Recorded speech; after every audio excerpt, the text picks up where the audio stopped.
3 ಗಂಟೆಯ ಒಂದು ಅವಕಾಶ ಮಾಡಿಕೊಡ್ತೇವೆ ಅಂತೇಳಿ ಅದು ಇವತ್ತು ಸಮಿತಿಯವರು ಕೂತ್ಕೊಂಡು ಚರ್ಚೆ ಮಾಡಿ ಇದರಲ್ಲಿ ಆಗುವಂಥ ವಿಚಾರಗಳು ಅಂತೇಳಿ ಬಹುಶಃ ಅದನ್ನು ಅದರ ಬಗ್ಗೆ ಚರ್ಚೆ ಮಾಡ್ತಾ ಇದ್ದಾರೆ. ಎಲ್ಲ ಕಡೆ ಮಾಡೋದು ಕೂಡ ಇಲ್ಲ.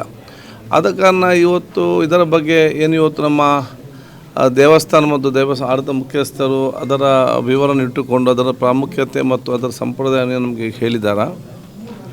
ಮತ್ತು ಇವತ್ತು ಕಾನೂನಿನ ತೊಡಕಿದೆ.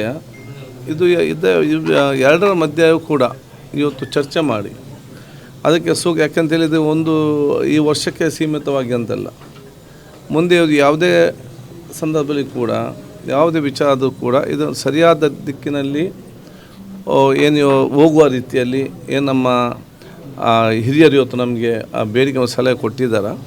ಇದನ್ನು ಜಿಲ್ಲಾ ಉಸ್ತುವಾರಿ ಸಚಿವರ ಗಮನಕ್ಕೆ ತಂದು ಕಾನೂನು ಸಚಿವರ ಗಮನಕ್ಕೆ ತಂದು ಚರ್ಚಿಸಿ ಈ ಎರಡರ ಮಧ್ಯದ ಪರಿಹಾರ ಕಾಣಲಿಕ್ಕೆ ನಮ್ಮ ಪ್ರಾಮಾಣಿಕವಾದ ಪ್ರಯತ್ನ ನಾವು ಮಾಡ್ತೇವೆ.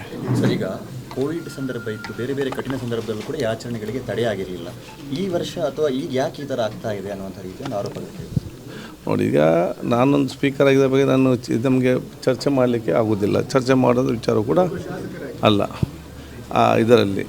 ಆದ ಕಾರಣ ನಾನು ಎಲ್ಲಿ ಮಾತಾಡಬೇಕು ಸಂಬಂಧಪಟ್ಟಂಥ ಮಂತ್ರಿಗಳು ಮತ್ತು ಇಲಾಖೆ ಅಧಿಕಾರಿ ಜೊತೆ ಅಲ್ಲಿ ಅದರ ಬಗ್ಗೆ ನಾವು ಮಾತಾಡ್ತೇವೆ. ಅಕ್ರಮಗಳಿಗೆ ಕಡಿವಾಣ ಹಾಕೋದು ಬೇರೆ, ಆದರೆ ಇಡೀ ಸಂಪ್ರದಾಯವನ್ನು ನಿಲ್ಲಿಸುವಂಥದ್ದು ಎಷ್ಟರ ಮಟ್ಟಿಗೆ ಸರ್? ಈಗ ಕಂಬಳದಲ್ಲೂ ಕೂಡ ಈ ಆರೋಪಗಳು ಇದೆ. ಹಾಗಂತ ಕಂಬಳ ನಿಲ್ಲಿಸಿದರೆ ಅದಕ್ಕೆ ಸಾಕಷ್ಟು ಅಭಿಮಾನಿಗಳು ಇದ್ದಾರೆ, ಅದನ್ನೇ ನಂಬಿದಂಥವರು ಇದ್ದಾರೆ. ಸೊ ನೀವು ಇದಕ್ಕೆ ಯಾವ ಥರ ಒಂದು ಮನವರಿಕೆ?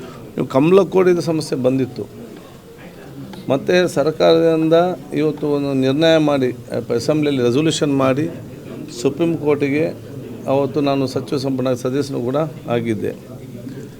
ಸರ್ಕಾರವೇ ಅಫಿಡವಿಟ್ ಕೊಟ್ಟು ಇವತ್ತು ಕಂಬಳ ಮಾಡುವಂಥ ಅವಕಾಶ ಬಹುಶಃ ಇವತ್ತು ಈಗಿನ ಮುಖ್ಯಮಂತ್ರಿ ಸಿದ್ದರಾಮಯ್ಯ ಅವತ್ತು ಮುಖ್ಯಮಂತ್ರಿ ಆಗಿದ್ದು ಆ ಕಾನೂನು ತೊಡಕಾಗಿಕೊಂಡು ಈಗ ಸಮಸ್ಯೆ ಎಲ್ಲ ಕೂಡ ಮುಗಿದಿದೆ. ಸೊ ಎಲ್ಲ ಸಮಸ್ಯೆಗೆ ಪರಿಹಾರ ಇದೆ. ಈ ಸಮಸ್ಯೆಗಳು ಪರಿಹಾರ ಇರ್ಬೋದು, ಪರಿಹಾರ ಸಿಗ್ಬೋದು ಮುಂದಿನಗಳಲ್ಲಿ.